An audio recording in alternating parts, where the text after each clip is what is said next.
10ನೇ ತರಗತಿಯ ಎಲ್ಲ ವಿದ್ಯಾರ್ಥಿಗಳಿಗೂ ಸಮಾಜ ವಿಜ್ಞಾನಕ್ಕೆ ಸ್ವಾಗತ. ಇದರಲ್ಲಿ ನಾವು ಸಮಾಜ ವಿಜ್ಞಾನದ ಭೂಗೋಳ ಶಾಸ್ತ್ರ. ಹಾಗಾದ್ರೆ ಈಗಾಗಲೇ ನಾವು ಇಂದಿನಿಂದಲೂ ಕೂಡ ಭೂಗೋಳದ ಬಗ್ಗೆ ಅಧ್ಯಯನವನ್ನು ಮಾಡ್ತಾ ಬಂದಿದ್ದೀವಿ. ಈ ಒಂದು ಅವಧಿಯಲ್ಲೂ ಕೂಡ ನಾವು ಭೂಗೋಳ ಶಾಸ್ತ್ರದ ಬಗ್ಗೆ ತಿಳ್ಕೊಳ್ತಕ್ಕಂಥದ್ದು. ಹಾಗಾದ್ರೆ ಭೂಗೋಳ ಅಂದ್ರೆ ಏನು? ಭೂಮಿಯ ಅಂತರಾಳ ಹಾಗೂ ಬಾಹ್ಯವಾಗಿ ಅಧ್ಯಯನ ಮಾಡುವುದೇ ಭೂಗೋಳ.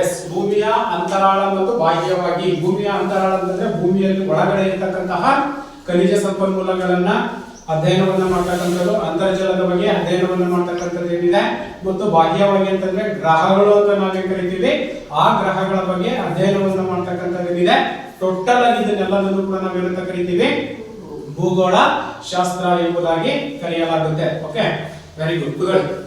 ಹಾಗಾದ್ರೆ ಇಲ್ಲಿ ನಾವು ದಿನನಿತ್ಯ ಬಳಕೆಯನ್ನ ಮಾಡ್ತಕ್ಕಂಥ ವಸ್ತುಗಳೇನಿದಾವೆ, ಆ ವಸ್ತುಗಳನ್ನ ನಾವು ಎಲ್ಲಿಂದ ಪಡಿತೀವಿ? ಕೆಲವನ್ನ ಕೃಷಿಯಿಂದ ಪಡಿತೀವಿ ಅಲ್ವಾ? ಹಾಗಾದ್ರೆ ದಿನನಿತ್ಯನೂ ಕೂಡ ನೀವು ಬಟ್ಟೆಯನ್ನ ಹಾಕೊಳ್ತೀರಲ್ಲ, ಯಾವ್ದ್ರಿಂದ ಪಡ್ಕೊಳ್ತೀವಿ ನಾವು? ಹತ್ತಿ. ಅಂದ್ರೆ ಕೃಷಿಯಿಂದ ಬಂದಿರತಕ್ಕಂತಹ ಕಚ್ಚಾ ವಸ್ತು ಏನಿದೆ, ಹತ್ತಿಯನ್ನ ನಾವು ಎಲ್ಲಿ ತಗೊಂಡು ಹೋಗ್ತೀವಿ? ಕೈಗಾರಿಕೆಗಳಿಗೆ ತಗೊಂಡೋಗಿ ಅಲ್ಲಿ ಸಿದ್ಧ ವಸ್ತುಗಳನ್ನಾಗಿ ಮಾಡ್ಕೊಂಡು ಆಮೇಲೆ ನಾವು ಬಟ್ಟೆಯನ್ನ ಹಾಕೊಳ್ತಕ್ಕಂಥದನ್ನ ಕಾಣ್ತಾ ಇದ್ದೀವಿ ಅಲ್ವಾ?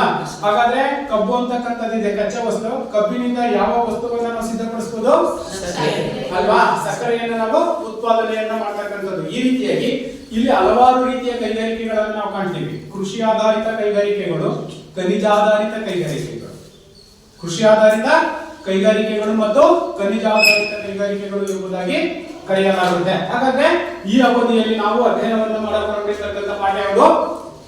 ಭಾರತದ ಪ್ರಮುಖ ಕೈಗಾರಿಕೆಗಳೇನಿದಾವೆ, ಆ ಕೈಗಾರಿಕೆಗಳಲ್ಲಿ ಕೈಗಾರಿಕೆಗಳಂದ್ರೇನು, ಕೈಗಾರಿಕೆಗಳ ಪ್ರಾಮುಖ್ಯತೆ ಅಂದ್ರೇನು, ಹಾಗೆಯೇ ಕೈಗಾರಿಕೆಗಳ ವಲಯಗಳು ಯಾವ್ಯಾವಿದಾವೆ, ಹಾಗೆಯೇ ಕೈಗಾರಿಕೆಗಳ ಮೇಲೆ ಪ್ರಭಾವ ಬೀರ್ತಕ್ಕಂಥ ಅಂಶಗಳನ್ನ ನಾವು ಈ ಒಂದು ಅವಧಿಯಲ್ಲಿ ಗಮನಿಸಬೇಕಾಗಿರ್ತಕ್ಕಂಥದ್ದು. ಓಕೆ, ಅರ್ಥ ಆಯ್ತಲ್ಲ? ಹಾಗಾದ್ರೆ ನಾವು ಇಲ್ಲಿ ಕಲಿಕಾಂಶಗಳು, ಈ ಅಧ್ಯಾಯದಲ್ಲಿ ಬರ್ತಕ್ಕಂತಹ ಪ್ರಮುಖವಾಗಿರ್ತಕ್ಕಂಥ ಕಲಿಕಾಂಶಗಳು ಯಾವ್ಯಾವಿದಾವೆ ನೋಡಿ. ಅಲ್ಲಿ ಒಂದು ಭಾರತದ ಕೈಗಾರಿಕೆಗಳ ಮಹತ್ವ, ಭಾರತದ ಕೈಗಾರಿಕೆಗಳ ಮಹತ್ವ ಮತ್ತು ಪ್ರಮುಖ ಕೈಗಾರಿಕೆಗಳು. ಯಾವ್ಯಾವ ಕೈಗಾರಿಕೆಗಳಿದಾವೆ? ಕಬ್ಬಿಣದ ಕೈಗಾರಿಕೆ ಆಗಿರ್ಬೋದು, ಉಕ್ಕಿನ ಕೈಗಾರಿಕೆ ಆಗಿರ್ಬೋದು, ಹತ್ತಿಬಟ್ಟೆ ಕೈಗಾರಿಕೆ ಆಗಿರ್ಬೋದು ಅಲ್ವಾ, ಕಾಗದದ ಕೈಗಾರಿಕೆ ಆಗಿರ್ಬೋದು, ಸಿಮೆಂಟ್ ಕೈಗಾರಿಕೆ ಆಗಿರ್ಬೋದು, ಇವೆಲ್ಲವನ್ನು ನಾವು ಕೈಗಾರಿಕೆಗಳು ಅಂತ ಕರಿತೀವಿ. ಇನ್ನ ಕೈಗಾರಿಕೆಗಳ ಸ್ಥಾನೀಕರಣದ ಮೇಲೆ ಪ್ರಭಾವ ಬೀರ್ತಕ್ಕಂತಹ ಅಂಶಗಳು ಯಾವ್ಯಾವಿದಾವೆ, ಇನ್ನ ವಿವಿಧ ರೀತಿಯ ಕೈಗಾರಿಕೆಗಳನ್ನ ನಾವು ನೋಡ್ತಕ್ಕಂಥದ್ದು. ಈಗ ನಮಗೆ ಗೊತ್ತಾಯ್ತು ಮೀನಿಂಗ್ ಆಫ್ ಇಂಡಸ್ಟ್ರಿಯಲ್ಸ್ ಮೀನ್ಸ್ ಕೈಗಾರಿಕೆ ಅಂದ್ರೇನು? ಕೈಗಾರಿಕೆ ಅಂದ್ರೇನು? ಕಚ್ಚಾ ವಸ್ತುಗಳನ್ನ ಸಿದ್ಧ ವಸ್ತುಗಳನ್ನಾಗಿ ತಯಾರಿಸತಕ್ಕಂತಹ ಒಂದು ವಿಧಾನ ಏನಿದೆ, ಈ ಒಂದು ವಿಧಾನವನ್ನು ನಾವೇನಂತ ಕರಿತೀವಿ? ಕೈಗಾರಿಕೆಗಳು ಎಂಬುದಾಗಿ ಕರೆಯಲಾಗುತ್ತೆ ಅಲ್ವಾ? ಅದಕ್ಕೆ ಎರಡು ಮುಂಚೆನೆ ಹೇಳ್ಬಿಟ್ಟಿದ್ವಿ ನಾವು, ಏನಂತ? ಕೃಷಿ ಆಧಾರಿತ ಕೈಗಾರಿಕೆಗಳು, ಖನಿಜ ಆಧಾರಿತ ಕೈಗಾರಿಕೆಗಳು. ಖನಿಜ ಆಧಾರಿತ ಕೈಗಾರಿಕೆಗಳಿಗೆ ತಗೊಂಡಾಗ ನಾವು ಯಾವ್ದನ್ನ ಹೇಳಬೇಕಾಗುತ್ತೆ? ಕಬ್ಬಿಣದಲ್ಲಿರೋ ಮ್ಯಾಗ್ನೀಸಿಯಂ, ಬಾಕ್ಸೈಟ್, ಇವು ಖನಿಜ ಆಧಾರಿತ ಕೈಗಾರಿಕೆಗಳು. ಇನ್ನು ಕೃಷಿ ಆಧಾರಿತ ಕೈಗಾರಿಕೆಗಳಂದ್ರೆ ವ್ಯವಸಾಯದಲ್ಲಿ ಉತ್ಪಾದನೆಯಾಗಿರ್ತಕ್ಕಂತಹ ವಸ್ತುಗಳೇನಿದಾವೆ, ಆ ವಸ್ತುಗಳನ್ನ ಕೈಗಾರಿಕೆಯಲ್ಲಿ ಬಳಕೆ ಮಾಡಿಕೊಂಡು ನಾವು ಸಿದ್ಧ ವಸ್ತುಗಳನ್ನಾಗಿ ಏನ್ ಮಾಡ್ತೀವೋ ಅದನ್ನ ನಾವೇನಂತ ಕರಿತೀವಿ? ಕೃಷಿ ಆಧಾರಿತ ಕೈಗಾರಿಕೆಗಳು ಎಂಬುದಾಗಿ ಕರೆಯಲಾಗುತ್ತೆ. ಯಾವುದೇ ಒಂದು ದೇಶ ಅಂತಕ್ಕಂಥದ್ದು ಅಭಿವೃದ್ಧಿಯನ್ನ ಹೊಂದಿದ್ದಾದ್ರೆ ಆ ದೇಶದಲ್ಲಿ ಮುಖ್ಯವಾಗಿ ಇರಬೇಕಾಗಿರ್ತಕ್ಕಂಥದ್ದು ಯಾವುದು? ಯಾವ್ದಿರ್ಬೇಕು? ಕೃಷಿ ಇರ್ಬೇಕಾ? ಕೈಗಾರಿಕೆಗಳ ಪಾತ್ರ ಪ್ರಮುಖವಾಗಿರುತ್ತೆ ಅಲ್ವಾ? ಕೈಗಾರಿಕೆಗಳ ಪಾತ್ರ ಪ್ರಮುಖವಾಗಿರುತ್ತೆ. ಹೆಚ್ಚಿನ ಆದಾಯ ಅಂತಕ್ಕಂಥದ್ದು, ಭಾರತ ಕೃಷಿ ಪ್ರಧಾನವಾಗಿರ್ತಕ್ಕಂಥ ರಾಷ್ಟ್ರ ಅಂತ ಹೇಳ್ಬೋದು. ಹೆಚ್ಚಿನದಾಗಿ ಆದಾಯ ಕೂಡ ಯಾವ್ದ್ರಿಂದ ಬರುತ್ತೆ? ಕೃಷಿಯಿಂದನೇ ಬರುತ್ತೆ ಅನ್ನೋದು ನಮಗೆ ಗೊತ್ತಿದೆ. ಹಾಗೇನೆ ಯಾವ ದೇಶದಲ್ಲಿ ಅಥವಾ ಭಾರತದಲ್ಲಿ ಇತ್ತೀಚಿನ ದಿನಗಳಲ್ಲಿ ಏನಾಗಿದೆ, ಕೈಗಾರಿಕೆಗಳ ಪ್ರಮಾಣನೂ ಕೂಡ ಹೆಚ್ಚಾಗಿರೋದ್ರಿಂದ ಆದಾಯದ ಪ್ರಮಾಣನೂ ಕೂಡ ಏನಾಗಿದೆ, ಇವತ್ತು ಹೆಚ್ಚಾಗಿರ್ತಕ್ಕಂಥ ನಾವು ಕಾಣ್ತಾ ಇದೀವಿ.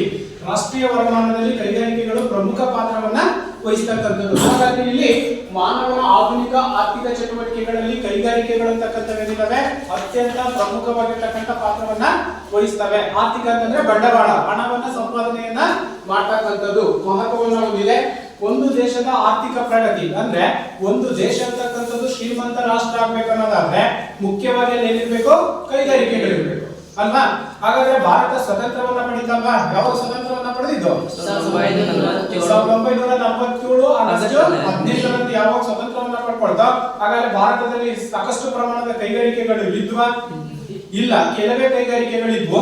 ಆ ಕೈಗಾರಿಕೆಗಳು ಎಲ್ಲಿ ಹೋದವಪ್ಪ ಅಂತಂದ್ರೆ, ದೇಶ ಯಾವಾಗ ವಿಭಜನೆ ಆಯಿತು ಭಾರತ ಮತ್ತು ಪಾಕಿಸ್ತಾನ ಅಂತ, ಆಗ ಭಾರತದಲ್ಲಿ ಇರ್ತಕ್ಕಂತಹ ಪ್ರಮುಖ ಸೆಣಬಿನ ಕೈಗಾರಿಕೆಗಳು, ನೆನಪಿರ್ಲಿ, ಸೆಣಬಿನ ಕೈಗಾರಿಕೆಗಳು ಅಂತಕ್ಕಂಥವೇನಿದಾವೆ ಪಾಕಿಸ್ತಾನಕ್ಕೆ ಹೋದ್ವು. ಅದರ ಜೊತೆಯಲ್ಲಿ ಸೆಣಬನ್ನ ಬೆಳೀತಕ್ಕಂಥ ಪ್ರದೇಶಗಳು ಕೂಡ ಹೆಚ್ಚಿನ ಪ್ರಮಾಣದಲ್ಲಿ ಎಲ್ಲಿ ಹೋದ್ವು? ಪಾಕಿಸ್ತಾನಕ್ಕೆ ಹೋದ್ವು. ಆಗ ಭಾರತದಲ್ಲಿ ಸಂಪೂರ್ಣವಾಗಿ ಏನಾಗಿತ್ತು? ಕೈಗಾರಿಕೆಗಳ ಪ್ರಮಾಣ ಅಂದ್ರೆ ಭಾರತದಲ್ಲಿ ಕೇವಲ ಯಾವಿದ್ವು? ಗೃಹ ಕೈಗಾರಿಕೆಗಳು ಮಾತ್ರ ಇತ್ತು. ಗೃಹ ಕೈಗಾರಿಕೆಗಳು ಗೊತ್ತಲ್ಲ, ಮನೆಯಲ್ಲೇ ಕುಳಿತು ಮಾಡ್ತಕ್ಕಂಥವೇನಿದಾವೆ ವಸ್ತುಗಳನ್ನ ಗೃಹ ಕೈಗಾರಿಕೆ ಅಂತ ಕರಿತೀವಿ. ಆ ಒಂದು ನಿಟ್ಟಿನಲ್ಲಿ ನಾವು ಕೂಡ ಆರ್ಥಿಕವಾಗಿ ಅಭಿವೃದ್ಧಿಯನ್ನು ಹೊಂದಬೇಕು, ಹೆಚ್ಚು ಪ್ರಮಾಣದ ಕೈಗಾರಿಕೆಗಳನ್ನ ಸ್ಥಾಪನೆ ಮಾಡಬೇಕು ಅಂತಕ್ಕಂಥ ಒಂದು ಉದ್ದೇಶವನ್ನು ಇಟ್ಕೊಂಡು ಭಾರತ ಏನ್ ಮಾಡ್ತು? ರಷ್ಯಾಕ್ಕೆ ಭೇಟಿಯನ್ನ ಕೊಡ್ತು. ಯಾಕೆ ಅಂತಂದ್ರೆ, ಎರಡನೇ ಮಹಾಯುದ್ಧದ ಸಂದರ್ಭದಲ್ಲಿ ಏನಾಗಿತ್ತು? ರಷ್ಯಾನು ಕೂಡ ಆರ್ಥಿಕ ಮುಗ್ಗಟ್ಟನ್ನು ಎದುರಿಸಿತ್ತು.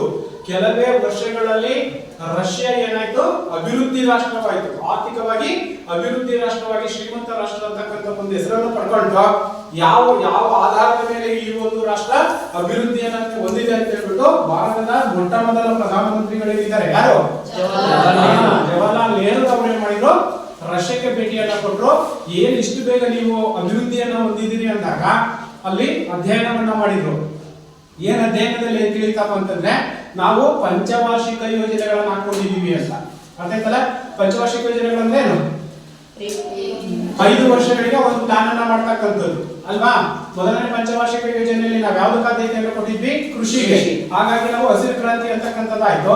ಎರಡನೇ ಪಂಚವಾರ್ಷಿಕ ಯೋಜನೆಯಲ್ಲಿ ನಾವು ಹೆಚ್ಚಿನದಾಗಿ ಯಾವ್ದಕ್ಕೆ ಆದ್ಯತೆಯನ್ನು ಕೊಟ್ವಿ? ಕೈಗಾರಿಕೆಗಳಿಗೆ. ಆಗ ಭಾರತದಲ್ಲಿ ಬಹಳಷ್ಟು ಪ್ರಮಾಣದ ಕೈಗಾರಿಕೆಗಳಂತಕ್ಕಂಥವು ಕೂಡ ಸ್ಥಾಪನೆ ಆಗಲಿಕ್ಕೆ ಕಾರಣವಾಗಿರ್ತಕ್ಕಂಥದ್ದು.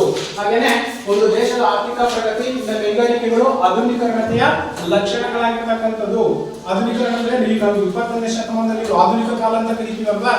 ಇವತ್ತು ಎಲ್ಲಾ ಒಂದು ವಸ್ತುಗಳು ಕೂಡ ಎಲ್ಲಿ ಉತ್ಪಾದನೆ ಆಗ್ತವೆ? ಕೈಗಾರಿಕೆಗಳಲ್ಲಿ ಹೆಚ್ಚಿನ ಪ್ರಮಾಣದಲ್ಲಿ ವಸ್ತುಗಳು ಅಂತಕ್ಕಂಥವು ಉತ್ಪಾದನೆ ಆಗ್ತಕ್ಕಂಥ ನಾವು ಕಾಣ್ತೀವಿ. ಇನ್ನ ನಮಗೆ ಅಗತ್ಯವಾದ ವಸ್ತುಗಳನ್ನ ಇವು ಪೂರೈಸ್ತವೆ. ಯಾವ? ಮನುಷ್ಯರಿಗೆ ಬೇಕಾಗಿರ್ತಕ್ಕಂತಹ ವಸ್ತುಗಳನ್ನ ಕೈಗಾರಿಕೆಗಳು ಪೂರೈಸ್ತವೆ. ಎಲ್ಲ ಮಾನವನ ಬಯಕೆಗಳು ಎಲ್ಲ ಒಂದೇ ರೀತಿಯಾಗಿದ್ದಾವ? ಒಬ್ಬೊಬ್ಬರು ಒಂದೊಂದು ರೀತಿಯಾಗಿರ್ತಕ್ಕಂಥ ಬಯಕೆಗಳಿದಾವೆ. ಆ ಬಯಕೆಗಳಿಗೆ ಅನುಗುಣವಾಗಿ ಕೈಗಾರಿಕೆಗಳು ಅಂತಕ್ಕಂಥವೇನಿದಾವೆ ಜನರಿಗೆ ಬೇಕಾಗಿರ್ತಕ್ಕಂಥ ಅಗತ್ಯ ವಸ್ತುಗಳನ್ನ ಸಿದ್ಧಪಡಿಸಿ ಅವರಿಗೆ ತಲುಪಿಸ್ತಕ್ಕಂಥ ಒಂದು ಜವಾಬ್ದಾರಿಯನ್ನ ಕೈಗಾರಿಕೆಗಳು ಹೊಂದಿರ್ತವೆ. ಅದ್ರ ಜೊತೆಯಲ್ಲಿ ಯಾವಾಗ ಕೈಗಾರಿಕೆಗಳ ಪ್ರಮಾಣ ಹೆಚ್ಚಾಗಿರುತ್ತೋ ಅವಾಗ ಏನಾಗಿರುತ್ತೆ? ಉದ್ಯೋಗಗಳ ಸಂಖ್ಯೆ ಅಲ್ವಾ? ಈಗ ನಾವೆಲ್ಲರೂ ಬರೀ ಓದಿದೀವಿ ಅಂತೇಟಿಗೆ ಎಲ್ಲ ಸರ್ಕಾರಿ ನೌಕರಿಗೆ ಹೋಗ್ಬೇಕು ಅನ್ನೋದೇನಿಲ್ವಲ್ಲ? ಕೈಗಾರಿಕೆಗಳಿದ್ದಾವೆ, ಕಂಪ್ನಿಗಳಿದ್ದಾವೆ ಅಲ್ವಾ? ಹಾಗಾಗಿನೇ ಇಲ್ಲಿ ಉದ್ಯೋಗ ಅವಕಾಶಗಳು ಕೂಡ ಕೈಗಾರಿಕೆಗಳು ಒದಗಿಸ್ತಕ್ಕಂಥದ್ದನ್ನ ನಾವು ಕಾಣ್ತಾ ಇದ್ದೀವಿ. ಇನ್ನ ಕಚ್ಚಾ ವಸ್ತುಗಳನ್ನ ಸಿದ್ಧ ವಸ್ತುಗಳನ್ನಾಗಿ ಪರಿವರ್ತನೆ ಮಾಡ್ತಕ್ಕಂಥದ್ದು. ಈಗ ಹೇಳಿದ್ವಲ್ಲ ನಾವು, ಕಚ್ಚಾ ವಸ್ತುಗಳನ್ನು ಗೊತ್ತಲ್ಲ ನಮಗೆ, ಕೃಷಿಯಲ್ಲಿ ಉತ್ಪಾದನೆ ಆಗಿರ್ತಕ್ಕಂಥ ವಸ್ತುಗಳೇನಿದಾವೆ ಅವುಗಳನ್ನ ಸಿದ್ಧ ವಸ್ತುಗಳನ್ನಾಗಿ ಮಾಡ್ತಕ್ಕಂಥದ್ದು. ಇಷ್ಟು ಪ್ರಮುಖವಾಗಿರ್ತಕ್ಕಂಥ ಪಾತ್ರವನ್ನ ಕೈಗಾರಿಕೆಗಳು ಹೊಂದಿರತಕ್ಕಂಥದ್ದು ನಾವು ಕಾಣ್ತಾ ಇದ್ದೀವಿ. ಇನ್ನು ಉದಾಹರಣೆಯಾಗಿ ನಾವು ನೋಡೋದಾದ್ರೆ ಏನಿದೆ? ಕಬ್ಬು ಅಂತಕ್ಕಂಥದ್ದು ಏನಿದೆ? ಇದು ಕೃಷಿ ಆಧಾರಿತ ಕೈಗಾರಿಕೆಗೆ ಸಂಬಂಧಪಟ್ಟಿರ್ತಕ್ಕಂಥದ್ದು. ಕಬ್ಬನ್ನು ಎಲ್ಲಿ ಬೆಳಿತೀವಿ ನಾವು? ಅಲ್ವಾ? ಹೊಲ ಗದ್ದೆಗಳಲ್ಲಿ ಹೊಲದಲ್ಲಿ ಬೆಳೀತಕ್ಕಂಥದ್ದು. ಇದು ಕಚ್ಚಾ ವಸ್ತು ತಾನೆ. ಕೈಗಾರಿಕೆಗೆ ತಗೊಂಡು ನಾವೇನ್ ಮಾಡ್ತೀವಿ? ಬೆಲ್ಲ ಮತ್ತು ಸಕ್ಕರೆಯಾಗಿ ಪರಿವರ್ತನೆಯನ್ನ ಮಾಡ್ತೀವಿ, ಸಿದ್ಧ ವಸ್ತುಗಳನ್ನಾಗಿ ಮಾಡ್ತೀವಿ. ಇನ್ನು ಹತ್ತಿ, ನಾವೆಲ್ಲ ಬಟ್ಟೆ ಹಾಕೊಂಡಿವಿ, ನೀವೆಲ್ಲ ಬಟ್ಟೆಗಳು ಯಾವ್ದ್ರಿಂದ ಬರುತ್ತೆ? ಯಾವ್ದ್ರಿಂದ ಬರುತ್ತೆ? ಹತ್ತಿಯನ್ನ ಎಲ್ಲಿ ಬೆಳಿತೀವಿ ನಾವು? ಹೊಲದಲ್ಲಿ ಅಲ್ವಾ? ಕೃಷಿಯಿಂದ ಉತ್ಪಾದನೆಯನ್ನ ಮಾಡ್ತೀವಿ, ಅದು ಕಚ್ಚಾ ವಸ್ತುವಾಗಿರುತ್ತೆ. ಬಟ್ಟೆ ಕೈಗಾರಿಕೆಗಳಿಗೆ ತಗೊಂಡೋಗಿ ನಾವೇನ್ ಮಾಡ್ತೀವಿ? ಅಲ್ಲಿ ಸಿದ್ಧ ವಸ್ತುಗಳನ್ನಾಗಿ ತಯಾರಿಸ್ತಕ್ಕಂಥದ್ದು. ಇನ್ನ ಬಾಕ್ಸೈಟ್ ಅದಿರುವಂತಕ್ಕಂಥದ್ದು ಏನಿದೆ? ಬಾಕ್ಸೈಟ್ ಅದಿರ್ ಗೊತ್ತಲ್ಲ, ಅಲ್ಯೂಮಿನಿಯಂನ ರೂಪ. ಅಲ್ಯೂಮಿನಿಯಂ ಅನ್ನು ಉತ್ಪಾದನೆ ಮಾಡ್ತೀವಿ. ಇನ್ನ ಮರದ ತಿರುಳುಗಳು ಏನಿದಾವೆ, ಮರದ ದಿಂಬಿಗಳು ಬರ್ತವೆ. ಆ ಮರದ ದಿಂಬಿಗಳಿಂದಲೂ ಕೂಡ ನಾವು ಕಾಗದವನ್ನ ತಯಾರಿಸ್ತೀವಿ. ಮತ್ತೈತಲ್ಲ, ಈ ರೀತಿಯಾಗಿ ಒಂದು ದೇಶದ ಆರ್ಥಿಕ ಅಭಿವೃದ್ಧಿಯಲ್ಲಿ ಕೈಗಾರಿಕೆಗಳು ತನ್ನದೇ ಆಗಿರ್ತಕ್ಕಂಥ ಪ್ರಮುಖವಾಗಿರ್ತಕ್ಕಂಥ ಒಂದು ಪಾತ್ರವನ್ನ ನಿರ್ವಹಿಸ್ತಕ್ಕಂಥದ್ದನ್ನ ನಾವು ಗಮನಿಸ್ತಾ ಇದ್ದೀವಿ. ಕ್ಲಿಯರ್ ಆಯ್ತಾ? ಮತ್ತೈತಲ್ಲ, ಈಗ ಕೈಗಾರಿಕೆಗಳಂದ್ರೆ ಏನು ಅಂತ ಗೊತ್ತಾಯ್ತು, ಅದರ ಮಹತ್ವ ಅಂತಕ್ಕಂಥದ್ದು ಗೊತ್ತಾಯ್ತು. ಇನ್ನ ಭಾರತದ ಕೈಗಾರಿಕಾ ವಲಯಗಳು ಎಷ್ಟು ವಲಯಗಳನ್ನಾಗಿ ನಾವು ಮಾಡ್ಕೊಂಡಿದ್ದೀವಿ? 8 ಕೈಗಾರಿಕಾ ವಲಯಗಳನ್ನ ನಾವು ಕಾಣ್ತಾ ಇದೀವಿ. ಒಂದೊಂದು ಏರಿಯಾವನ್ನ ನಾವು ಒಂದು ವಲಯ ಅಂತ ಕರಿತೀವಿ. ಹಾಗಾದ್ರೆ ಭಾರತದ ಕೈಗಾರಿಕಾ ವಲಯಗಳನ್ನ ಎಷ್ಟು ಭಾಗಗಳಾಗಿ ವಿಂಗಡಿಸಿದ್ವಿ ನಾವು? 8 ವಲಯಗಳಾಗಿ ವಿಂಗಡಿಸಿದ್ದೀವಿ. ಹಾಗಾದ್ರೆ ನಾವು ನೋಡ್ತಾ ಹೋದ್ರೆ ಇಲ್ಲಿ ಭಾರತದ ಸ್ವತಂತ್ರದ ನಂತರ ಅಂದ್ರೆ 1947ರ ನಂತರ ಎಲ್ಲಾ ಪಂಚವಾರ್ಷಿಕ ಯೋಜನೆಗಳು ನಾವು ಹೇಳಿದ್ವಲ್ಲ, ಎರಡನೇ ಪಂಚವಾರ್ಷಿಕ ಯೋಜನೆ ಏನಿದೆ, ಎರಡನೇ ಪಂಚವಾರ್ಷಿಕ ಯೋಜನೆಯಲ್ಲಿ ಹೆಚ್ಚಿನದಾಗಿ ನಾವು ಯಾವ್ದಕ್ಕೆ ಆದ್ಯತೆಯನ್ನು ಕೊಟ್ಟಿದ್ವಿ? ಕೈಗಾರಿಕೆಗಳಿಗೆ. ಹಾಗಾಗಿ ಭಾರತ ಏನ್ ಮಾಡ್ತು? ಪಂಚವಾರ್ಷಿಕ ಯೋಜನೆಗಳ ಮೂಲಕ ಆ ಒಂದು ಕೈಗಾರಿಕೆಗಳಿಗೆ ಯಾವ ಆದ್ಯತೆಯನ್ನು ಕೊಟ್ಟರು ಅವಾಗ ಹೆಚ್ಚು ವಸ್ತುಗಳು ಅಥವಾ ಹೆಚ್ಚು ಕೈಗಾರಿಕೆಗಳು ಅಂತಕ್ಕಂಥದ್ದು ಕೂಡ ಸ್ಥಾಪನೆಯಾಗಿರ್ತಕ್ಕಂಥದ್ದು ನಾವು ಕಾಣ್ತಿದೀವಿ. ಕಳೆದ 5 ದಶಕದಲ್ಲಿ ಅಂತಂದ್ರೆ 50 ವರ್ಷಗಳು ಅಂತ. ಒಂದು ದಶಕಕ್ಕೆ ಎಷ್ಟು?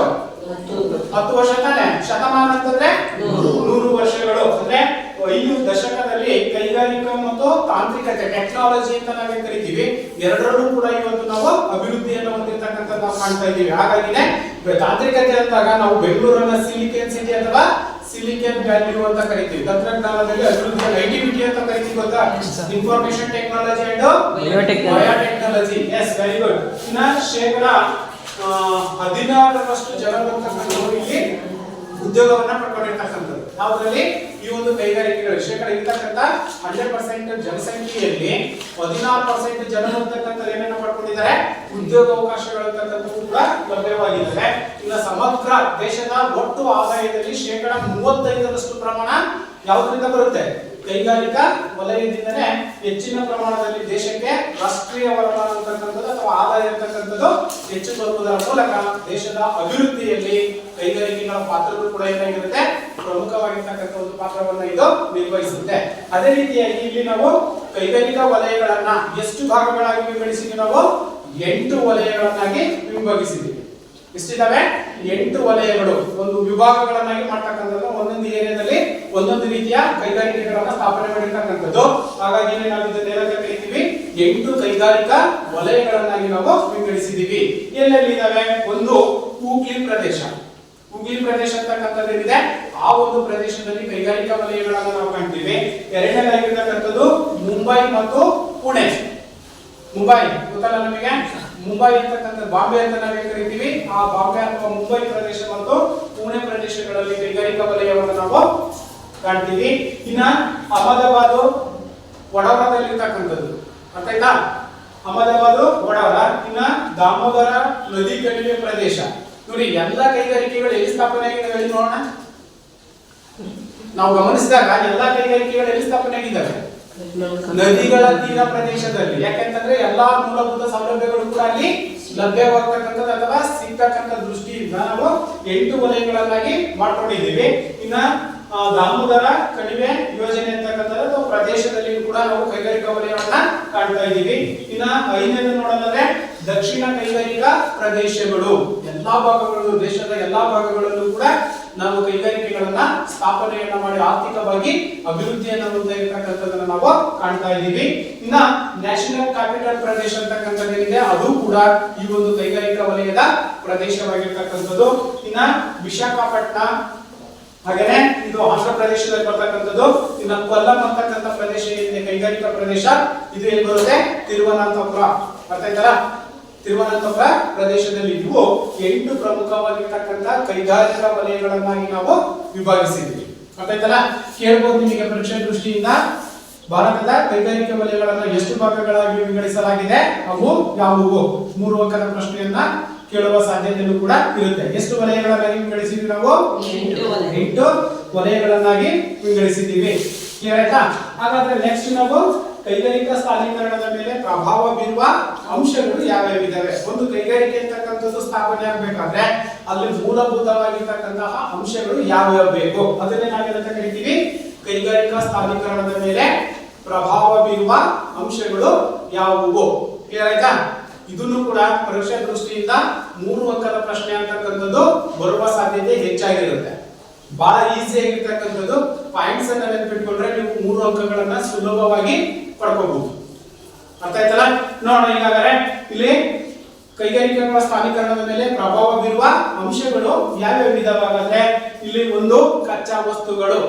ಈಗ ಯಾವುದೇ ಒಂದು ಕೈಗಾರಿಕೆ ಅಂತಕ್ಕಂಥದ್ದು ಸ್ಥಾಪನೆ ಆಗಬೇಕಾದ್ರೆ ಮುಖ್ಯವಾಗಿ ಬೇಕಾಗಿರ್ತಕ್ಕಂಥದ್ದು ಯಾವುದು ಬೇಕು? ಕಚ್ಚಾ ವಸ್ತುಗಳು ವಸ್ತುಗಳಿಲ್ಲದೆ ನಾವೇನಾದ್ರೂ ಉತ್ಪಾದನೆಯನ್ನ ಕೈಗಾರಿಕೆಗಳಿಂದ ವಸ್ತುಗಳನ್ನು ಉತ್ಪಾದನೆ ಮಾಡಲಿಕ್ಕೆ ಸಾಧ್ಯ ಇದೆಯಾ? ಇಲ್ಲ ತಾನೆ. ಹಾಗಾಗಿ ಯಾವುದೇ ಒಂದು ಕೈಗಾರಿಕೆ ಅಂತಕ್ಕಂಥದ್ದು ಸ್ಥಾಪನೆ ಆಗ್ಬೇಕಾದ್ರೆ ಆ ಕೈಗಾರಿಕೆಗೆ ಮೂಲಭೂತವಾಗಿ ಬೇಕಾಗಿರ್ತಕ್ಕಂಥದ್ದು ಯಾವ್ದು ಬೇಕಪ್ಪ? ಕಚ್ಚಾ ವಸ್ತುಗಳು. ಅದು ಭೂಮಿಯ ಅಂತರಾಳದಲ್ಲಿ ಆಗಿರ್ಬೋದು ಅಥವಾ ಕೃಷಿ ಆಧಾರಿತ, ನಾನು ಎರಡೂ ಹೇಳಿದ್ದೀನಿ. ಅರ್ಥ ಆಯ್ತಲ್ಲ? ಕೃಷಿ ಆಧಾರಿತ ಕೈಗಾರಿಕೆಗಳು ಮತ್ತು ಇನ್ನೊಂದ್ಯಾವ್ದು ಖನಿಜ ಆಧಾರಿತ ಕೈಗಾರಿಕೆಗಳು ಅಂತ ಅಲ್ವಾ? ಹಾಗಾಗಿ ಕಚ್ಚಾ ವಸ್ತುಗಳು ಇಲ್ಲಿ ಪ್ರಮುಖ ಪಾತ್ರವನ್ನ ವಹಿಸುತ್ತೆ. ಒಂದು ಕೈಗಾರಿಕೆ ಅಂತಕ್ಕಂಥದ್ದು ಸ್ಥಾಪನೆ ಆಗ್ಬೇಕಾದ್ರೆ ಮುಖ್ಯವಾಗಿ ಬೇಕಾಗಿರ್ತಕ್ಕಂಥದ್ದು ಯಾವ್ದಪ್ಪ ಅಂತಂದ್ರೆ ಕಚ್ಚಾ ವಸ್ತುಗಳು. ಈಗಾಗಲೇ ನಾವು ಹೇಳಿದ್ವಿ, ಹತ್ತಿಯನ್ನ ಬಟ್ಟೆಯನ್ನಾಗಿ, ಕಬ್ಬನ್ನ ಸಕ್ಕರೆಯನ್ನಾಗಿ ಮತ್ತು ಬೆಲ್ಲವನ್ನಾಗಿ ಪಡೆಯಲಿಕ್ಕೆ ಮುಖ್ಯವಾಗಿ ಬೇಕಾಗಿರ್ತಕ್ಕಂಥದ್ದು ಯಾವುದು? ಕಚ್ಚಾ ವಸ್ತುಗಳು ಒಂದು ಕೈಗಾರಿಕೆ ಸ್ಥಾಪನೆಗೆ ಬೇಕಾಗಿರ್ತಕ್ಕಂಥದ್ದು. ಇನ್ನು ಎರಡನೇದಾಗಿರ್ತಕ್ಕಂಥದ್ದು ಯಾವುದು? ಶಕ್ತಿ ಸಂಪನ್ಮೂಲಗಳು. ಏನ್ ಶಕ್ತಿ ಸಂಪನ್ಮೂಲಗಳು ಅಂತಂದ್ರೆ ನೀರ್ ಬೇಕಾ? ನೀರ್ ಬೇಕಾ ಬೇಡವಾ? ವಿದ್ಯುತ್ ಬೇಕು ತಾನೆ ಅಲ್ವಾ? ಅಥವಾ ಪರಮಾಣು ಶಕ್ತಿ ಇರ್ತಕ್ಕಂಥದ್ದು ಬೇಕು ತಾನೆ? ಇವೆಲ್ಲವೂ ಇರ್ಬೇಕು. ಅದಕ್ಕೇನೆ ಇಲ್ಲಿ ಹೇಳಿರ್ತಕ್ಕಂಥದ್ದು ಶಕ್ತಿ ಸಂಪನ್ಮೂಲಗಳು ಅಂತ ಕರಿತೀವಿ ನಾವು. ಶಕ್ತಿ ಸಂಪನ್ಮೂಲಗಳು ಇದ್ರೆ ಮಾತ್ರ ಆ ಒಂದು ಕೈಗಾರಿಕೆ. ಈಗ ಕರೆಂಟ್ ಇಲ್ಲದೆ ಒಂದು ಕೈಗಾರಿಕೆಯಲ್ಲಿ ಮಿಷನರಿ ಅಂತಕ್ಕಂಥದ್ದು ಯಂತ್ರಗಳು ಓಡ್ಲಿಕ್ಕೆ ಸಾಧ್ಯತೆ ಇದೆಯಾ?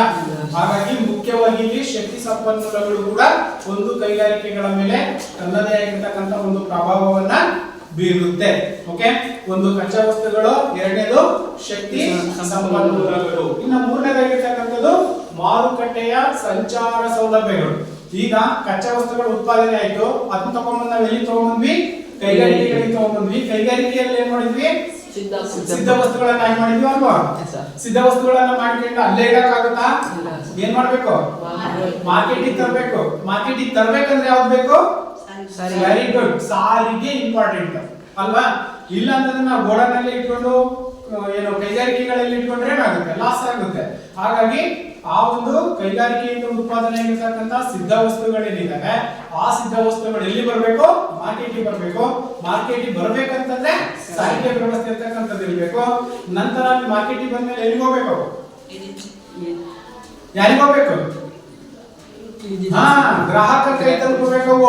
ಸಿದ್ಧವಾಗಿರ್ತಕ್ಕಂಥ ವಸ್ತುಗಳು ಯಾರಿಗೆ ಸೇರ್ಬೇಕವು? ಗ್ರಾಹಕರಿಗೆ ಸೇರಿದಂತಾನೆ ಆದಾಯ ಅಂತಕ್ಕಂಥದ್ದು ಬರ್ಲಿಕ್ಕೆ ಸಾಧ್ಯ. ಹಾಗಾಗಿ ಇಲ್ಲಿ ಮಾರುಕಟ್ಟೆ ಸಂಚಾರ ಸೌಲಭ್ಯಗಳು ಕೂಡ ಪ್ರಮುಖವಾಗಿರ್ತಕ್ಕಂಥ ಪಾತ್ರವನ್ನ ವಹಿಸುತ್ತೆ. ಬರೀ ಸಂಚಾರ ಅಂತಕ್ಕಂಥದ್ದಲ್ಲ, ಸಾರಿಗೆ ಅಂತಕ್ಕಂಥದ್ದಲ್ಲ, ಸಂಪರ್ಕನೂ ಕೂಡ ಇಲ್ಲಿ ಇಂಪಾರ್ಟೆಂಟ್. ಸಂಪರ್ಕ ಏನ್ ಸಂಪರ್ಕ ಅಂತ ಗೊತ್ತಲ್ಲ ನಮಗೆ? ಜಾಹೀರಾತುಗಳು. ಯಾವುದೋ ಒಂದು ವಸ್ತು ಕೈಗಾರಿಕೆಯಿಂದ ಉತ್ಪಾದನೆ ಆಗಿರ್ತಕ್ಕಂಥ ಅದನ್ನ ಅಲ್ಲೇ ಇಡಕ್ ಆಗಲ್ಲ. ಅದನ್ನ ಏನ್ ಮಾಡ್ಬೇಕು ನಾವು? ಜಾಹೀರಾತುಗಳು ಅಥವಾ ಅಡ್ವರ್ಟೈಸ್ಮೆಂಟ್ಗಳ ಮೂಲಕ ಕೊಟ್ಟಂತ ಸಂದರ್ಭದಲ್ಲಿ ನಾವೇನ್ ಮಾಡ್ತೀವಿ? ಅವುಗಳ ವಸ್ತುಗಳು ಹೆಚ್ಚಿನ ಪ್ರಮಾಣದಲ್ಲಿ ಮಾರಾಟವಾಗ್ತಕ್ಕಂಥದ್ದು ಕೂಡ ನಾವು ಗಮನಿಸ್ತೀವಿ. ಹಾಗಾಗಿ ಇಲ್ಲಿ transport and communication is very important in the industrials. ಕೈಗಾರಿಕೆಗಳಲ್ಲಿ ಪ್ರಮುಖ ಪಾತ್ರವನ್ನ ವಹಿಸ್ತಕ್ಕಂಥದ್ದು. ಇನ್ನ ಕಚ್ಚಾ ವಸ್ತುಗಳಾಯ್ತು, ಶಕ್ತಿ ಸಂಪನ್ಮೂಲ ಆಯ್ತು, ಸಾರಿಗೆ ಆಯ್ತು ಅಲ್ವಾ? ಇನ್ನ ಅದ್ರ ಜೊತೆಯಲ್ಲಿ ಅಷ್ಟಿದ್ರೆ ಆಗ್ಬಿಡುತ್ತಾ? ಏನ್ ಬೇಕು? ಕಾರ್ಮಿಕರು ಬೇಕು ಅಲ್ವಾ? ಆ ವಸ್ತುಗಳು, ಕಚ್ಚಾ ವಸ್ತುಗಳು, ಸಿದ್ಧ ವಸ್ತುಗಳಾಗಬೇಕಂತಂದ್ರೆ ಅಲ್ಲಿ ಉದ್ಯೋಗಾವಕಾಶಗಳು ಇರಬೇಕು, ಜನರು ಅಂತಕ್ಕಂಥ ಕೆಲಸ ಮಾಡಬೇಕು. ಅವಾಗ ಏನಾಗುತ್ತೆ? ಅದು ವಸ್ತು ಉತ್ಪಾದನೆ ಆಗ್ಲಿಕ್ಕೆ ಸಾಧ್ಯತೆ ಇದೆ. ಇಲ್ಲ ಅಂತಂದ್ರೆ ನಾವು ಕಚ್ಚಾ ವಸ್ತುವನ್ನ, ಈಗ ಕಬ್ಬನ್ನ ತಗೊಳ್ತೀವಿ, ಕಬ್ಬನ್ನ ತಗೊಂಡೋಗಿ ಅಲ್ಲಿ ಕೈಗಾರಿಕೆಯಲ್ಲಿ ಇಟ್ಕೊಂಡ್ಬಿಟ್ರೆ ಆಯ್ತಾ? ಇಲ್ಲ ತಾನೆ? ಹೌದಾ? ಕೈಗಾರಿಕೆಗಳಿಗೆ ತಗೊಂಡು ಹೋಗ್ಬಿಟ್ಟು ನಾವು ಇಟ್ಕೊಂಡ್ರೆ ಆಗಲ್ಲ. ಅದನ್ನೇನ್ ಮಾಡ್ಬೇಕು? ಕಾರ್ಮಿಕರನ್ನ ಬಳಕೆ ಮಾಡಿಕೊಂಡು ಸಿದ್ಧ ವಸ್ತುಗಳನ್ನಾಗಿ ತಯಾರಿಸಿದಾಗ ಆ ವಸ್ತು ಮಾರ್ಕೆಟಿಗೆ ಬರ್ಲಿಕ್ಕೆ ಸಾಧ್ಯತೆ ಇದೆ. ಹಾಗಾಗಿ ಕಾರ್ಮಿಕರ ಪೂರೈಕೆಯನ್ನು ಕೂಡ ಇಂಪಾರ್ಟೆಂಟ್ ಆಗಿರ್ತಕ್ಕಂಥದ್ದು. ಇನ್ನ ಬಂದರುಗಳು. ಬಂದರುಗಳು ಅಂದ್ರೆ ಗೊತ್ತಲ್ಲ? ಹಡಗು ನಿಲ್ಲುವ ತಾಣಗಳು ಅಂತ ನಾವೇನ್ ಕರಿತೀವಿ? ಬಂದರುಗಳು. ಈಗ ಒಂದು ದೇಶದಿಂದ ಇನ್ನೊಂದು ದೇಶಕ್ಕೆ ಏನ್ ಮಾಡ್ಬೇಕು? ಸಿದ್ಧವಾಗಿರ್ತಕ್ಕಂಥ ವಸ್ತುಗಳನ್ನ ಬೇರೆ ರಾಷ್ಟ್ರಗಳಿಗೆ ನಾವೇನ್ ಮಾಡ್ಬೇಕಾಗುತ್ತೆ? ರಫ್ತನ್ನ ಮಾಡ್ಬೇಕು, ಕಳಿಸ್ಬೇಕು. ಆಮದು ಬೇರೆ, ರಫ್ತು ಬೇರೆ. ಆಮದು ಅಂದ್ರೇನು? ಕೊರತೆಯಲ್ಲಿರ್ತಕ್ಕಂಥ ಸಂಪನ್ಮೂಲಗಳನ್ನ ಬೇರೆ ರಾಷ್ಟ್ರಗಳಿಂದ ತರಿಸ್ಕೊಳ್ತಕ್ಕಂಥದ್ದು. ಹೆಚ್ಚು ಉತ್ಪಾದನೆ ಆಗಿರ್ತಕ್ಕಂಥ ವಸ್ತುಗಳನ್ನ ಎಷ್ಟು ಅಗತ್ಯತೆ ಇದೆಯೋ ಅಷ್ಟನ್ನ ನಾವು ಇಟ್ಕೊಂಡು ಇನ್ನು ಮಿತಿ ಉಳಿದಿರ್ತಕ್ಕಂಥ ವಸ್ತುಗಳನ್ನ ನಾವೇ ಮಾಡ್ತೀವಿ, ಬೇರೆ ರಾಷ್ಟ್ರಗಳಿಗೆ ರಫ್ತನ್ನ ಮಾಡ್ತಕ್ಕಂಥದ್ದು ಅಲ್ವಾ? ಹಾಗಾಗಿ ಇಲ್ಲಿ ಬಂದರುಗಳು ಕೂಡ ಹಡಗುಗಳ ಮೂಲಕ, ದೋಣಿಗಳ ಮೂಲಕ ನಾವು ಕಳಿಸ್ತಕ್ಕಂಥದ್ದು. ಇನ್ನ ತಾಂತ್ರಿಕತೆ. ಬೇರೆ ಕೈಗಾರಿಕೆ ಸ್ಥಾಪನೆ ಮಾಡೋದ್ರ ಆಗಲ್ಲ. ಅಲ್ಲಿ ಏನ್ ಬೇಕಾಗುತ್ತೆ? ಟೆಕ್ನಾಲಜಿ ಅಂತ ಕರಿತೀವಿ ನಾವು. ಯಂತ್ರಗಳು ಕೆಲಸ ಮಾಡಬೇಕು ಅಲ್ವಾ? ಯಂತ್ರಗಳು ಅಂತಕ್ಕಂಥ ಇದ್ರೆ ಮಾತ್ರ ಆ ಒಂದು ವಸ್ತುಗಳು ಉತ್ಪಾದನೆ ಆಗ್ಲಿಕ್ಕೆ ಸಾಧ್ಯತೆ ಇದೆ. ಕಚ್ಚಾ ವಸ್ತುಗಳು ಕೈಗಾರಿಕೆಗಳಲ್ಲಿ ಉತ್ಪಾದನೆ ಆಗಬೇಕು, ಸಿದ್ಧ ವಸ್ತುಗಳು ಆಗಬೇಕಂತಂದ್ರಲ್ಲಿ ತಾಂತ್ರಿಕತೆ ಅಂತಕ್ಕಂಥದ್ದು, ಟೆಕ್ನಾಲಜಿ ಅಂತಕ್ಕಂಥದ್ದು ಕೂಡ ಇಂಪಾರ್ಟೆಂಟ್ ಆಗಿರ್ತಕ್ಕಂಥದ್ದು. ಇನ್ನು ಸರ್ಕಾರದ ನಿಯಮಗಳು, ಏನ್ ಸರ್ಕಾರದ ನಿಯಮಗಳು? ಸ್ವಂತ ಜಾಗವನ್ನ ಹೊಂದಿರಬೇಕು, ಕೈಗಾರಿಕೆಯನ್ನ ಸ್ಥಾಪನೆ ಮಾಡ್ಬೇಕಾದ್ರೆ ಈ ಎಲ್ಲಾ ಅಂಶಗಳೇನಿದಾವೆ, ಏನು ಎಲ್ಲಾ ಅಂಶಗಳಿದಾವೆ, ಈ ಎಲ್ಲಾ ಅಂಶಗಳಿದ್ದಾಗ ಮಾತ್ರ ಅದನ್ನ ನಾವು ಏನಂತ ಕರಿತೀವಿ? ಕೈಗಾರಿಕೆಗಳು ಎಂಬುದಾಗಿ ಕರೆಯಲಾಗುತ್ತೆ. ಸರ್ಕಾರದ ನಿಯಮಗಳು ಇರ್ತವೆ, ಅಲ್ಲಿ ಎಷ್ಟರ ಪ್ರಮಾಣದಲ್ಲಿ ಉತ್ಪಾದನೆ ಮಾಡಬೇಕು. ಈಗ ಕೈಗಾರಿಕೆ ಇಲ್ಲಿ ನಿಮ್ಮ ಒಂದು ಹಳ್ಳಿಯಲ್ಲಿ ಕೈಗಾರಿಕೆ ಸ್ಥಾಪನೆ ಮಾಡಕ್ಕೆ ಅವಕಾಶ ಕೊಟ್ಟರು ಅಂತಂದ್ರೆ ಅಲ್ಲಿ ಇರ್ತಕ್ಕಂಥ ಜನರ ಮೇಲೆ ಕೈಗಾರಿಕೆಗಳು ಯಾವುದೇ ರೀತಿಯಾಗಿರ್ತಕ್ಕಂಥ ದುಷ್ಪರಿಣಾಮವನ್ನ ಬೀರಬಾರದು ಅಲ್ವಾ? ಬೀರುತ್ತಾ ಬೀರಲ್ವ? ಕೈಗಾರಿಕೆಗಳಿದ್ರೆ ಏನ್ ಸಮಸ್ಯೆ ಉಂಟಾಗುತ್ತೆ? ಯಾರಾದ್ರೂ ಹೇಳಿ ನೋಡೋಣ. ಜೀವನ್, ನದಿಗಳಲ್ಲಿ ನೀರು ಬಿಡೋದು. ನದಿಗಳಲ್ಲಿ ನೀರು ಬಿಟ್ಟಂತ ಸಂದರ್ಭದಲ್ಲಿ ಏನಾಗುತ್ತೆ? ಜಲಚರಗಳು ಅಂತಕ್ಕಂಥವು ಸತ್ತೋಗ್ತವೆ. ಅಲ್ಲಿ ಏನಾಗುತ್ತೆ? ನೀರು ಕಲುಷಿತವಾಗುತ್ತೆ. ಆ ನೀರನ್ನ ನಾವು ಕುಡಿತೀವಿ, ಅವಾಗ ಏನಾಗುತ್ತೆ? ನಮಗೆ ಹಲವಾರು ರೋಗ ರುಜಿನಗಳು ಬರಲಿಕ್ಕೂ ಕೂಡ ಸಾಧ್ಯವಾಗುತ್ತೆ. ಮತ್ತೆ ವೆರಿ ಗುಡ್, ಹೊಗೆ ಬರುತ್ತೆ ಗೊತ್ತಾ?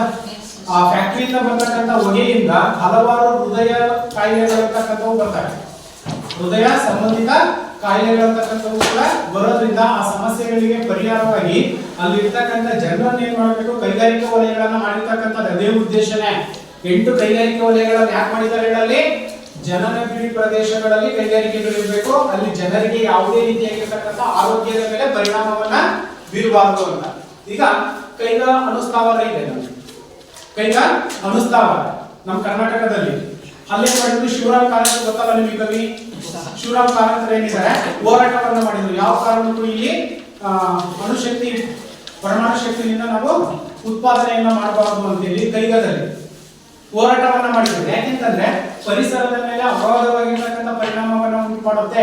ಜೀವಿಗಳ ಮೇಲೆ, ಮನುಷ್ಯರ ಮೇಲೆನೂ ಕೂಡ ವಿಕಿರಣಗಳು, ಆ ಒಂದು ಪರಮಾಣುವಿನಿಂದ ಬರ್ತಕ್ಕಂಥ ವಿಕಿರಣಗಳೇನಿದ್ದಾವೆ ಮಾನವನಿಗೆ ತೊಂದರೆಯನ್ನಾಗ್ತದೆ ಅಥವಾ ಆರೋಗ್ಯದ ಮೇಲೆ ಪರಿಣಾಮವನ್ನು ಬೀಳ್ತಾರೆ ಅಂತ ಹೇಳ್ಬಿಟ್ಟು ಅವರು ಶಿವರಾಮ್ ಕಾರಂತರು ಹೋರಾಟವನ್ನ ಮಾಡುವುದರ ಮೂಲಕ ಅದನ್ನ ತಡೆಗಟ್ಟಿರ್ತಕ್ಕಂಥ ನಾವು ಕಾಣ್ತಿದ್ದೀವಿ. ಈ ರೀತಿಯಾಗಿರ್ತಕ್ಕಂಥ ಪರಿಣಾಮ ಬೀರೋದ್ರಿಂದ ಕೈಗಾರಿಕಾ ವಲಯಗಳನ್ನ ಮಾಡಿಕೊಂಡು ಆ ಒಂದು ಪ್ರದೇಶಗಳಲ್ಲಿ ಏನೇ ಕೈಗಾರಿಕೆಗಳು ಸ್ಥಾಪನೆ ಆದರೂ ಕೂಡ ಅಲ್ಲೇ ನಿರ್ಮಾಣವಾಗಬೇಕು, ಆ ಒಂದು ಪ್ರದೇಶಗಳಲ್ಲಿನೇ. ಮತ್ತೆ ಅಲ್ಲಿ ಮೂಲಭೂತ ಸೌಲಭ್ಯಗಳೆಲ್ಲವೂ ಕೂಡ ಸರಿ ಇದ್ದಾಗ ಇಲ್ಲಿ ಸರ್ಕಾರ ಅಂತಕ್ಕಂಥದ್ದೇನಿದೆ ತನ್ನದೇ ಆಗಿರ್ತಕ್ಕಂಥ ನಿಯಮಗಳನ್ನ, ಕರಾರು ಪತ್ರಗಳನ್ನ ನೀಡುತ್ತೆ. ಅಷ್ಟೇ ಅಲ್ಲದೆ ಉದ್ಯೋಗಿಗಳಿಗೂ ಕೂಡ ಸೌಲಭ್ಯಗಳನ್ನ ಕೊಡಬೇಕಾಗುತ್ತೆ. ಅಲ್ಲೇ ವಾಸವಾಗಿರ್ಬೇಕು. ಅವರ ಮಕ್ಕಳಿಗೆ ಅಂದ್ರೆ ಕೈಗಾರಿಕೆಯಲ್ಲಿ ಕೆಲಸ ಮಾಡ್ತಕ್ಕಂಥ ಮಕ್ಕಳಿಗೂ ಕೂಡ ಏನ್ ಕೊಡ್ಬೇಕಾಗುತ್ತೆ? ಶಿಕ್ಷಣವನ್ನ ಕೊಡಬೇಕಾಗುತ್ತೆ, ಆರೋಗ್ಯವನ್ನು ನೋಡ್ಕೋಬೇಕಾಗುತ್ತೆ. ಯಾವುದೇ ದುಷ್ಪರಿಣಾಮ ಅವ್ರ ಮೇಲೆ ಬೀಳದ ರೀತಿಯಲ್ಲಿ ಕೈಗಾರಿಕಾ ಕ್ಷೇತ್ರಗಳಂತಕ್ಕಂಥದ್ದೇನಿದ್ದಾವೆ ಅವರಿಗೆ ಸೌಲಭ್ಯಗಳನ್ನ ಒದಗಿಸಿ ಕೊಡಬೇಕು. ಮತ್ತೆ ಈ ತರ ಮೂಲಭೂತ ಅವಶ್ಯಕತೆಗಳು ಮನೆ ಕೊಡಬೇಕು. ಎಲ್ಲಾ ಸೌಲಭ್ಯಗಳೇನಿದಾವೆ ಎಲ್ಲಾ ಸೌಲಭ್ಯಗಳನ್ನ ಈ ಸರ್ಕಾರದ ನಿಯಮದ ಅಡಿಯಲ್ಲಿನೇ ಅವು ಕಾರ್ಯವನ್ನು ನಿರ್ವಹಿಸ್ತಕ್ಕಂಥದ್ದು. ಹಾಗಾಗಿನೇ ಈ ಸರ್ಕಾರದ ನಿಯಮಗಳು ಕೂಡ ಒಂದು ಕೈಗಾರಿಕೆ ಸ್ಥಾಪನೆ ಆಗಲಿಕ್ಕೆ ಪ್ರಮುಖ ಪಾತ್ರವನ್ನ ವಹಿಸ್ತಕ್ಕಂಥದ್ದು. ಅರ್ಥ ಆಯ್ತಲ್ಲ? ಇಷ್ಟು ಕೈಗಾರಿಕೆಗಳ ಸ್ಥಾನೀಕರಣದ ಮೇಲೆ ಪ್ರಭಾವ ಬೀರುವ ಅಂಶಗಳು ಯಾವ್ಯಾವಿದಾವೆ? ಕಚ್ಚಾ ವಸ್ತುಗಳಿದಾವೆ, ಶಕ್ತಿ ಸಂಪನ್ಮೂಲಗಳಿದಾವೆ, ಮಾರುಕಟ್ಟೆ ಸೌಲಭ್ಯ ಇದೆ, ಕಾರ್ಮಿಕರ ಪೂರೈಕೆ ಅಂತಕ್ಕಂಥದ್ದಿದೆ, ಬಂದರುಗಳಿದಾವೆ, ತಾಂತ್ರಿಕತೆ ಇದೆ, ಇನ್ನು ಸರ್ಕಾರದ ನಿಯಮಗಳು ಕೂಡ ಇವು ಈ ಒಂದು ಕೈಗಾರಿಕಾ ಸ್ಥಾನೀಕರಣದ ಮೇಲೆ ಪ್ರಭಾವ ಬೀರ್ತಕ್ಕಂತಹ ಅಂಶಗಳು. ಅರ್ಥ ಆಯ್ತಲ್ಲ? ಅರ್ಥ ಆಯ್ತಾ? Any doubts? ಏನೋ ಡೌಟ್ಸ್ ಇದೆಯಾ? ಹಾಗಾದ್ರೆ ಇದರ ಆಧಾರದ ಮೇಲೆ ನಾವು ಒಂದು ಆಕ್ಟಿವಿಟೀಸ್ ಅಂದ್ರೆ ಭಾರತದ ನಕಾಶೆಯನ್ನು ಬರೆದು ಅದರಲ್ಲಿ ಕೆಲವೊಂದು ಸ್ಥಳಗಳನ್ನು ಗುರುತು ಮಾಡುವುದರ ಮೂಲಕ ಚಟುವಟಿಕೆಯನ್ನು ಪ್ರಾರಂಭವನ್ನ ಮಾಡೋಣ.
फरीदाबाद, कानपुर, भोपाल, बोकारो, भिलाई।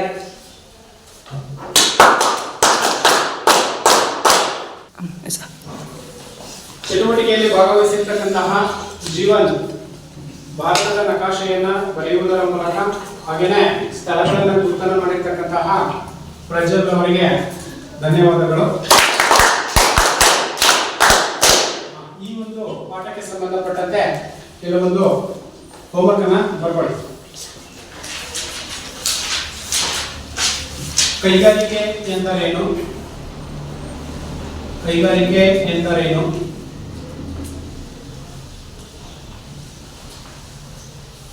ಕೈಗಾರಿಕೆಗಳ ಮಹತ್ವ ತಿಳಿಸಿ. ಕೈಗಾರಿಕೆಗಳ ಮಹತ್ವವನ್ನು ತಿಳಿಸಿ. ಕೈಗಾರಿಕೆಗಳ ಮಹತ್ವವನ್ನು ತಿಳಿಸಿ.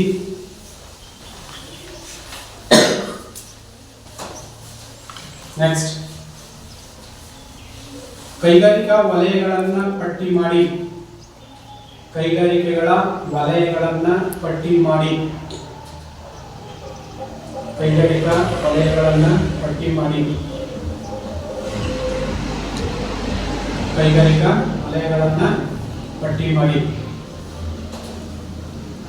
ನೆಕ್ಸ್ಟ್, ಕೈಗಾರಿಕೆಗಳ ಸ್ಥಾನೀಕರಣದ ಮೇಲೆ. ಕೈಗಾರಿಕೆಗಳ ಸ್ಥಾನೀಕರಣದ ಮೇಲೆ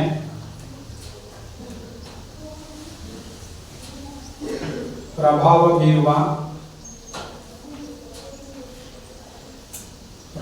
ಬೀರುವ ಅಂಶಗಳು ಯಾವುವು?